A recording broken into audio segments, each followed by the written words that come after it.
Uh, for me, it was probably one of the most difficult watches I think I've had, like in this podcast that we have done so far.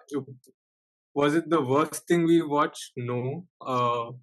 I had to really push myself to watch, even on days that I had nothing to do. That was like the least favorite thing for me to even think of doing. First episode to get into that, it took me like 2 days to finish that episode. I think there were some characters in the series that were kind of fun to watch, but then there were quite a lot that were basically less. It felt like it was just trying to fill space, and so yeah, it wasn't the best. I think some of the subtle and dry comedy was fun, rather than always you have a lot of mainstream shows which are like over the top and stuff like that way. So So I was a bit apprehensive when the paper was first announced because I was a huge fan of the American version of The Office, and uh, I think they had a good run for the first 7 seasons. But overall, I love The Office. And when the paper was announced, I was just a bit scared that this was just going to be a money grab approach. But overall, I felt it was a decent start to the TV show. I would give it a 3 out of 5.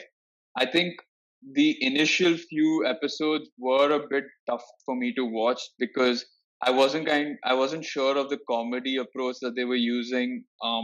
It felt a bit too cringy and a bit too on the nose, but I did like the underlying story that was playing out. Especially, I like the whole.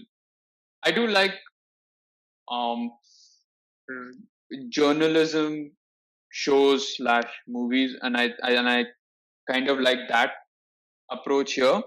I love the performances by Gleason, especially. Like, I think Gleason's become one of my favorite actors. Like, even though it's very few roles I've seen him in, but I really like the kind of performances he puts in and how he kind of latches onto that character.